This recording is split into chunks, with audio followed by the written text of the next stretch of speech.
afternoon. It's just a little bit past 4 o'clock, and it's good to be back sitting in this chair and doing another live stream. I've been gone for a couple of weeks. Last week I was in Norway, and I don't know, there's something else going on. So it's been a busy time, but it's good to be back.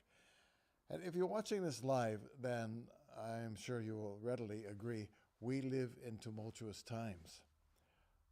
I can't remember a time in my life, and I've lived a while now, that where there's been so many big changes in such a short time.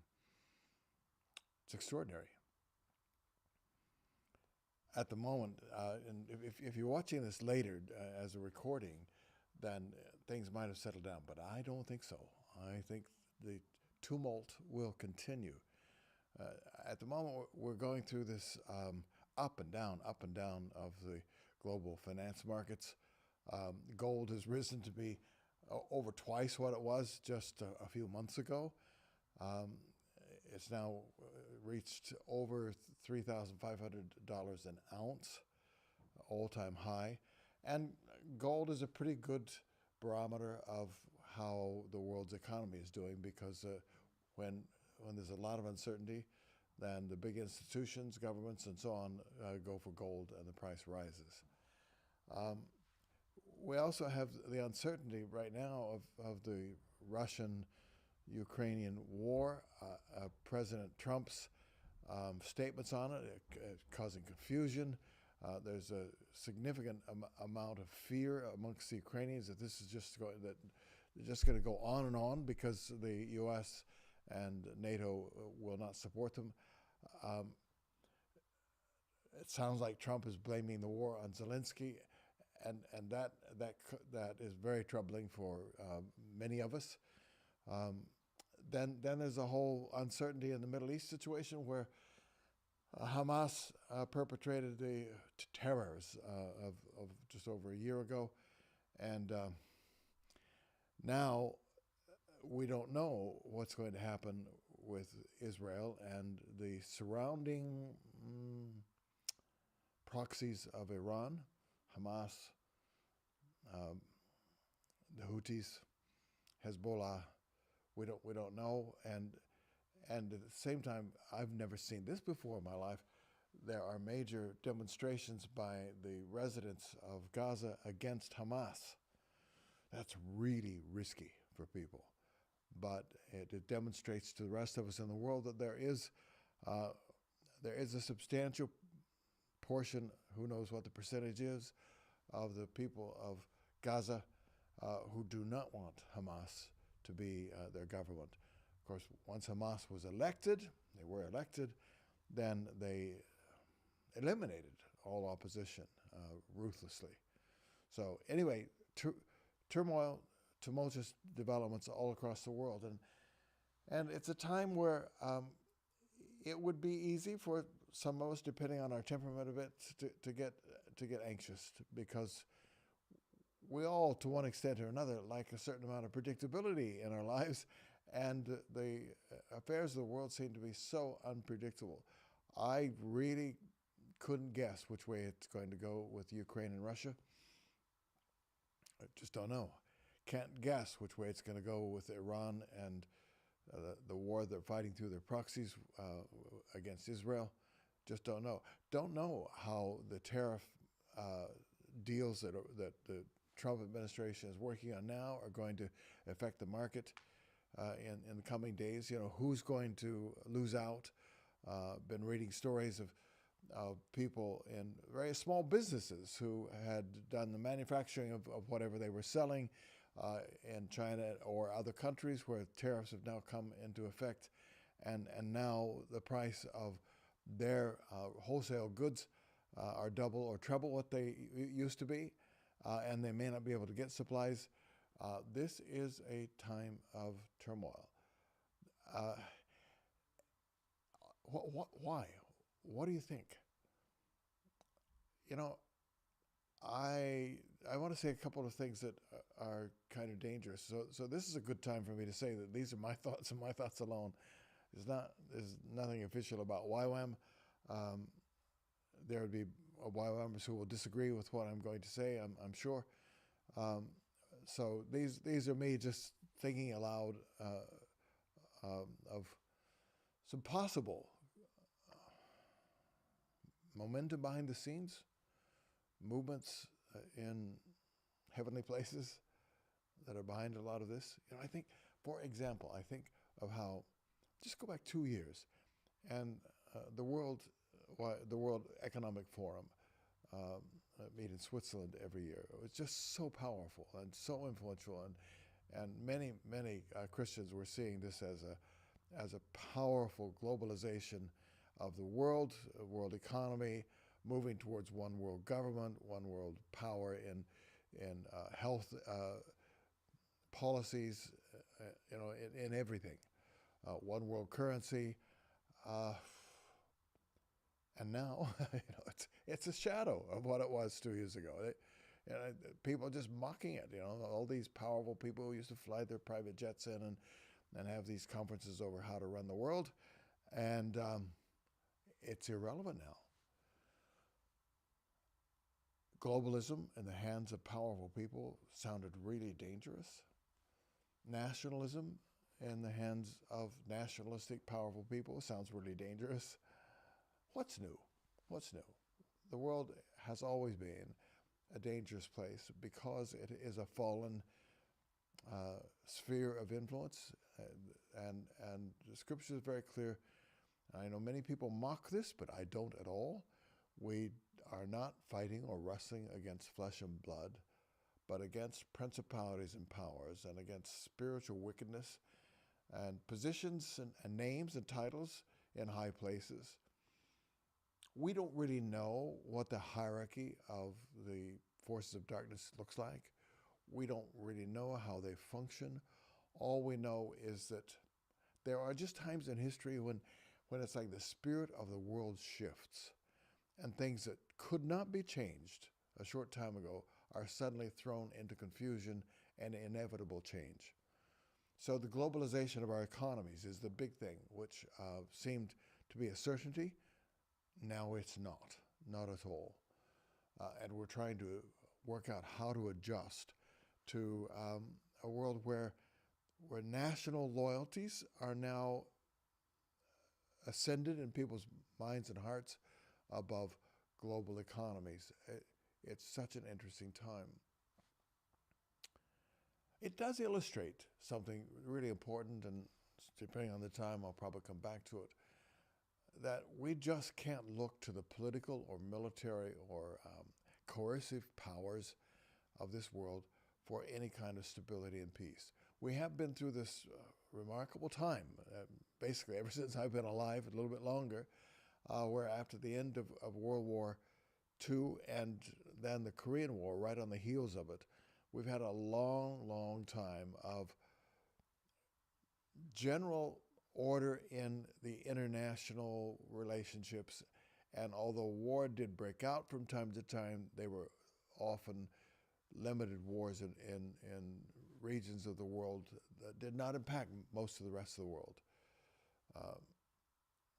I was old enough to almost be drafted into the Vietnam War, but I wasn't. I was in the lottery, and my number was high enough that I escaped.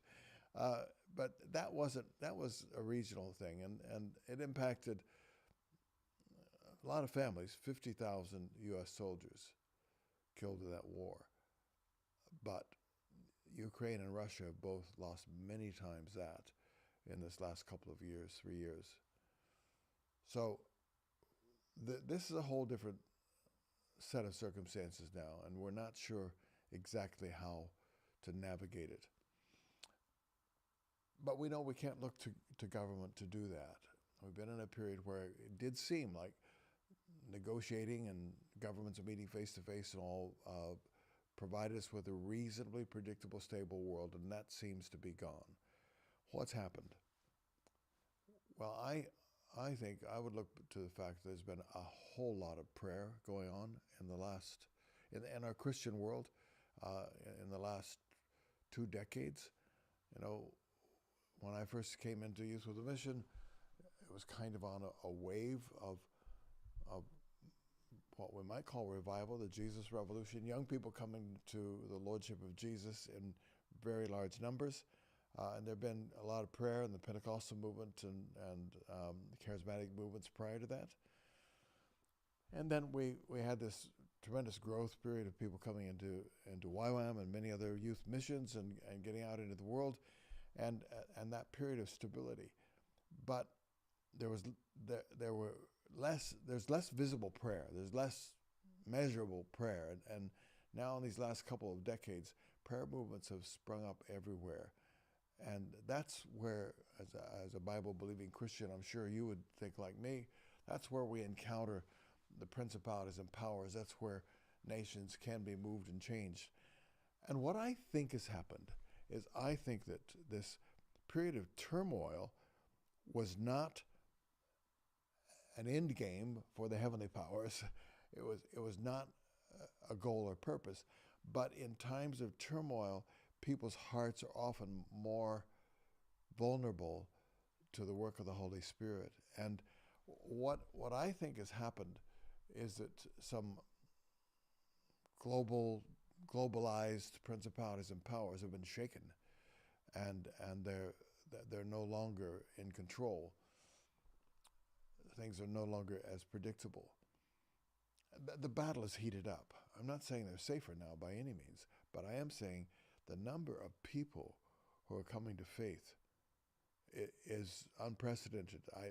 I know it feels that way in the U.S. It certainly feels that way here in the United Kingdom and elsewhere in Europe. Last week at this time I was in Norway. I was just beginning to come back from Norway, and that nation has just been rocked by a move of God amongst young people. There are every youth group that our teams visit or hear about is growing in Norway, and young people are turning out in substantial crowds to any events that are on. And we've been doing the Send here in the United Kingdom, and thus far, each event has had more attendees than we expected, and more importantly, a very powerful atmosphere of the presence of God being there and challenging people to live missional lives, to be active witnesses, and they are being.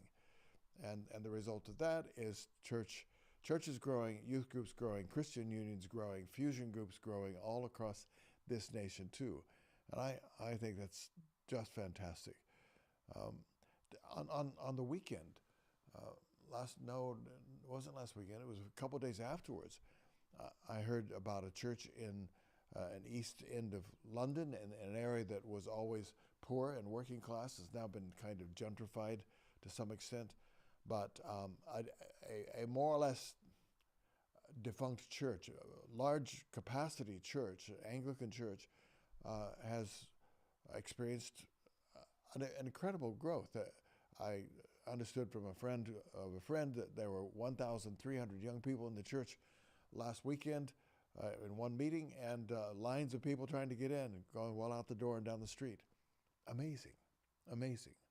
We haven't seen that before.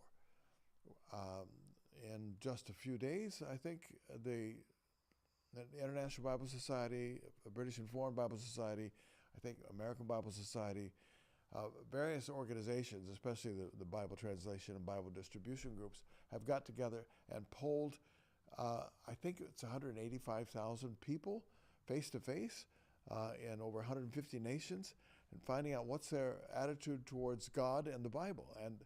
And all the leaked information so far says it's much more positive than it's been in a long, long time. And I've read one poll after another that says what a high percentage of young people would be willing to go to church, would be interested in studying the Bible.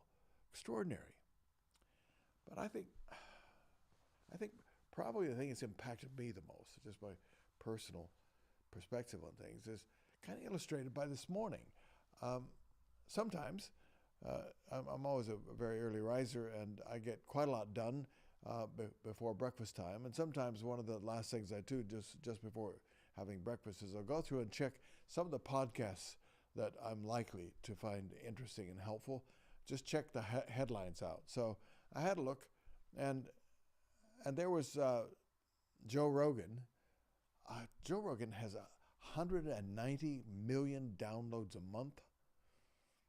the most influential podcaster of all. What was he doing? Well, he was talking to Jordan Peterson, and every conversation, any subject with Jordan Peterson, sooner or later comes back to the Bible, and they were talking about just one thing after another, and the Bible principles of a good marriage, and I think it's quite interesting that Rogan modifies his language. I guess we all do, according to who he's talking to, and he cleaned up a lot of his language this morning, and I haven't watched that through. I've just seen probably less than a minute of it at different spots, and I'm keen to listen to it. And then I went over and I just saw on one of the windows on YouTube Piers Morgan, and I clicked because I saw something about Jesus, and underneath it was Piers Morgan spending just short of an hour interviewing Wesley Huff, who I haven't met before. Something of a historian, and he was talking about the historicity of Jesus, his birth, his life, his death, and his resurrection, all reliably historic facts. Outstanding stuff on Piers Morgan. Piers is well known for his cynicism, but he was listening intently. I want to get back to that one if I can find the time. Remarkable. And then there's another.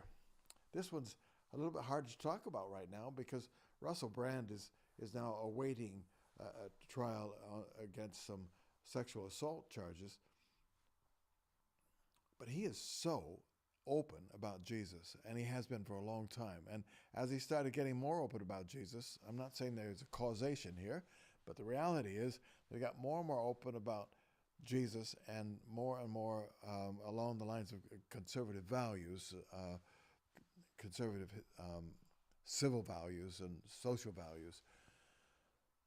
He gets really bold about Jesus, and as he has done so, then we have these various charges against him, and I believe him for what it's worth. I believe him when he says, "Look, I lived an awful life. I'm very ashamed of the way I lived, and I had a lot of sexual relationships with people without any commitment." But he said, "I never coerced anybody. I never had to force anybody. Everything was consensual." And I think that's probably true. But he says it with such an open face. Anyway, I could be proven to be wrong as time goes on, but I think the guy's been dramatically changed, and the fact that he and his friend Bear Grylls went down to the Thames River and got baptized there so that it would be really public and everybody would know that he's a Christian. I thought, that's a significant statement. What I'm saying is celebrities and intellectuals have come to faith in substantial numbers. Let me mention a few more here. There's a news source that I have a lot of confidence in because it's just excellent journalism, and they don't have one line. They're not ideologically captured. They will be for and against various subjects, but it's the Free Press. Barry Weiss founded it 5 or 6 years ago, and I started following it when it was just her doing a column called Honestly. I liked it a lot, and I could see her background in journalism was impeccable, and that's just grown and grown. And not long ago, Peter Savodnik, who writes for them regularly, he's one of their editors, wrote about how intellectuals have found God, and he names a whole bunch of them, and the ones I've mentioned he names, and then he talked about Matthew B. Crawford, who I'm not really that familiar with, but another historian, and one who's taking a different line on a different position on the online world when he wrote The World Beyond Your Head. But here's a guy who was anti-Christian not that long ago, although with a Christian background, now full-on believer.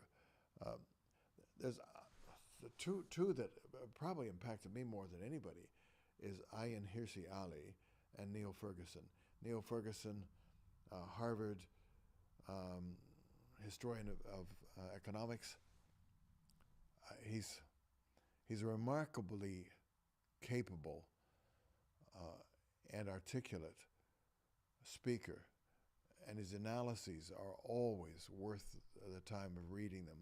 Sometimes you have to read slowly to get it all together, but I found him to be amazing. So Ayan Hirsi Ali, who wrote Nomad, and I read Infidel and Nomad of her early books, and she became one of the new atheists. She was a close friend and disciple of Richard Dawkins, and was on platforms around the world espousing atheism because she saw religion as so dangerous, because she was so damaged by being the property of Muslim radicals in Somalia, and came out, ended up in Holland, and now, just in the last 2 years, after an outstanding career, coming from a nomadic family, going through to Holland and becoming a member of parliament after several years, and then to the U.S. and part of the Stanford Institution, and speaking widely, for her to come out and say, I have become a Christian, I'm going to church every weekend, I'm learning a lot, and I'm loving it. And you realize when she talks about her faith, it's not just that she has found something. As she says, secularism cannot stand against the fanaticism of religion, especially of radical Islam, because we can't survive if everybody decides for themselves what's true. It reminds me of something that Douglas Murray said not long ago, another guy who's become more and more sympathetic to Christianity. And he's, no, maybe it was Konstantin Kisin, one of them, said multi-ethnic nations can work, multicultural can't. That is so right, and it's part of the reason for the turmoil in our world today, because secularism has assumed that given freedom and freedom of speech and thought and an environment of democracy, immigrants from completely different belief backgrounds will change, and they'll become responsible citizens in a democratic environment, even though they didn't have one in the nation they came from. But it's not true, because beliefs create culture, and when you have dramatically different beliefs, unless one side or the other or both to some extent change, they can never find agreement on the values. And if you can't find agreement on the values, then you can't legislate, you can't enforce law, and so on. And so our nations have followed this idea that we can have a multicultural society and it would work out well. Well, it hasn't. Multi-ethnic, yes, because race is not the issue. Color of skin is not the issue at all. The issue is really, what in the depths of your heart do you believe? And whatever you believe will shape your values, and your values will shape the culture in which you live. And when you have radically different beliefs, you will always have tension. And if the beliefs are deeply held, the tensions will grow. And that's where a big part of our turmoil is today. Do we have a way out of it? No, I think, we keep praying and we'll see what happens next. But there was a time when the idea of a melting pot, the United States of America especially, melting pot of cultures and backgrounds and all, was widely held, and people went there because they wanted to become Americans, and they wanted to adopt the values and the beliefs of the American Constitution, the American people, which is one nation under God, and God we trust, and so on. And it was clear who God was.